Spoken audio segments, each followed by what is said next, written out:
আমাদের এদিকে তো যা কুয়াশা 10 হাত দূরে দেখা যায় না। পঞ্চগড়ে যা কুয়াশা, কাজে বের হতে পারি না। কাজে বের হবে দেখো না, মাথা ভিজে গেছে, ঠান্ডার সাথে প্রচুর বাতাস, হাত পা করা হয়ে যাচ্ছে। কাজে যাব সেই সাহসটা পাচ্ছি না। আজকে প্রচণ্ড ঠান্ডা এবং প্রচণ্ড কুয়াশা পড়তেছে। কুয়াশার আকাশটা অন্ধকার, হাওয়া বইতেছে। এই হাওয়ায় আমরা মানে ঘরে থাকার মতো বা বাইরে থাকার মতো সম্ভব না। আমরা খুব সমস্যার মধ্যে আছি এবং আরও যদি এই হাওয়াটা কয়েকদিন এইভাবে থাকে তাহলে আমাদের চলাফেরা খুব মুশকিল হবে।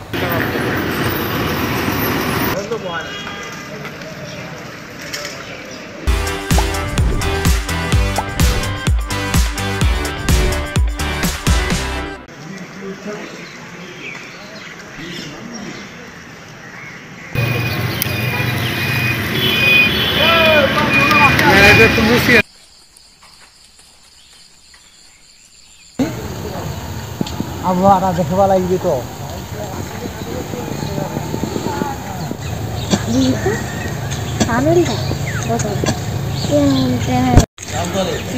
কাজ করতাম খাতা